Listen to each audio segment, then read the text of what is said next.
Okay, so I need to talk about this because it's been doing my head in. The other night, I walked into the lounge room and both girls were on the couch, dead still, like not even blinking.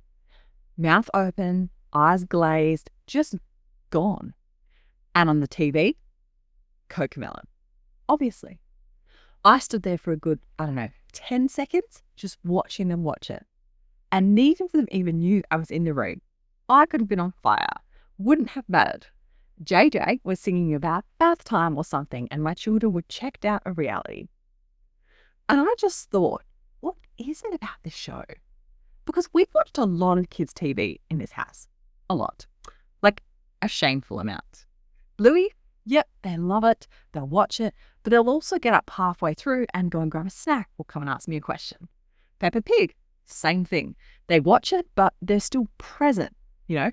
But Cocomelon, it's like someone hits a switch in their brain. They don't move. They don't talk. They don't even fight with each other, which honestly is the most alarming part. My two fight over everything. Who's sitting where, who breathed too loud, who looked at who. But put Cocomelon on and suddenly they're best mates, sitting in perfect silence like two little statues.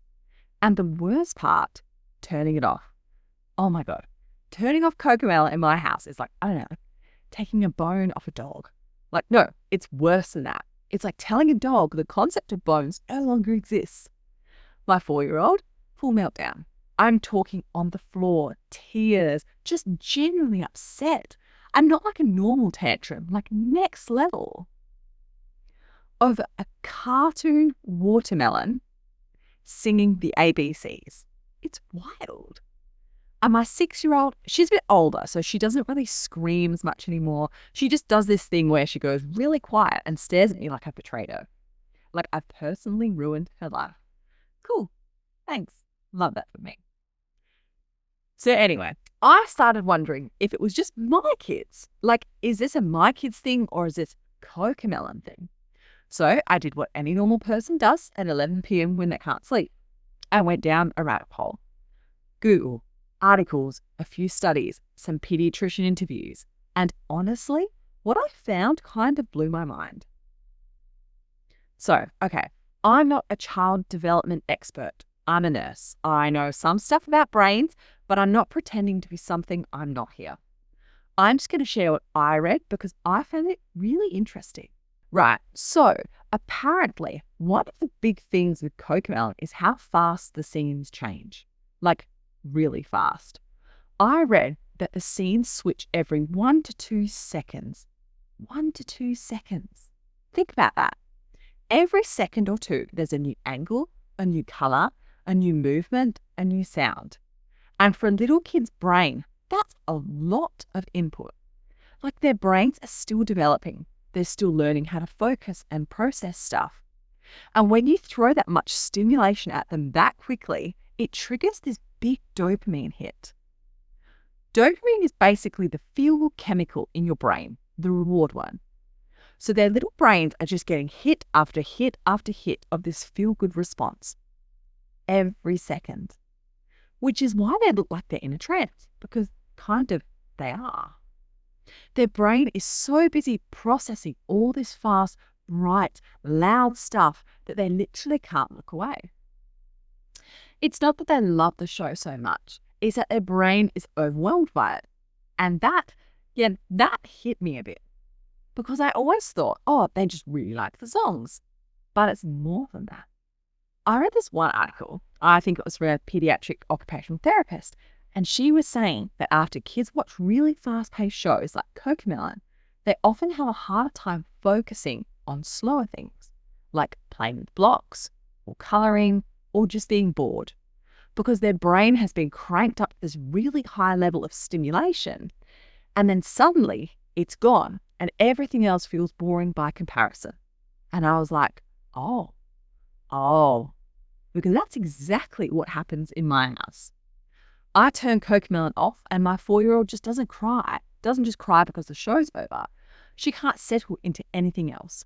She won't play, she won't colour, she just kind of wanders around looking unsettled. And I always thought she was just being difficult. But maybe her brain was just, coming down from something. That sounds dramatic, but that's kind of what the research says. Now, here's the thing. I want to be really clear about this. I'm not judging anyone. I'm not. My kids have watched hours of Cocomelon. Hours. There were days, especially when my youngest was about 2, where Cocomelon was the only reason I got to have a shower or make dinner or just sit down for 5 minutes and not be touched by another human. I get it. I've been there. I've done it. I've pressed play. I've walked away and felt relieved. So if your kid watches Cocomelon, cool. No judgment. None. Zero. I'm just sharing what I found because I wish someone had told me sooner. That's it. Because I think, for me, once I understood why my kids were acting like that, it made me feel less crazy. Like, it wasn't bad parenting. It wasn't that my kid was broken. It was the show. The show is designed to do that. And I also read that Cocomelon is really different from other shows in how it's made. Like, compare it to something like Bluey. Bluey has longer scenes. The pacing is slower. The stories actually have a beginning, a middle, and an end. The colours are softer. There's space in it.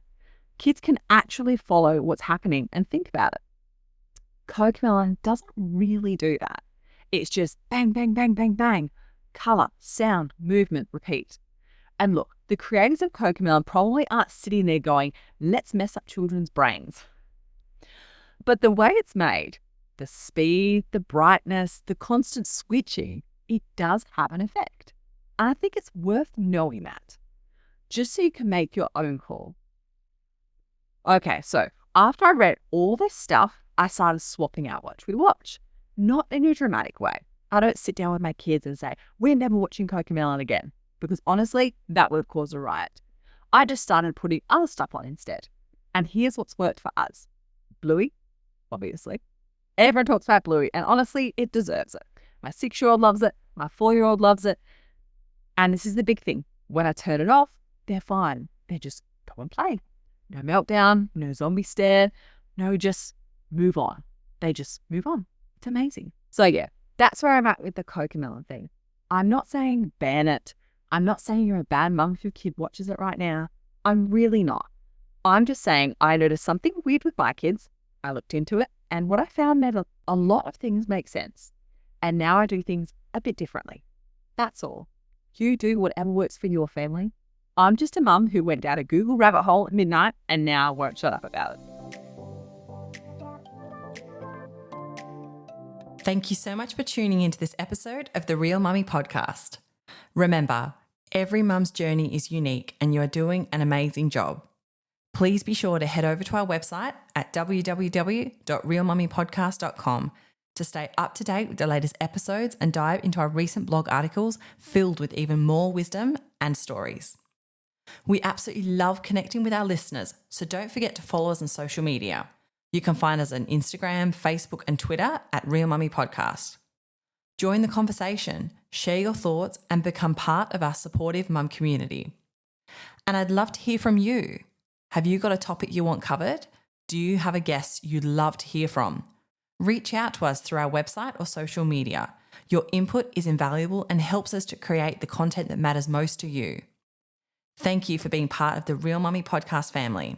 Until next time, stay strong, stay kind to yourself, and remember, you're never alone on this journey.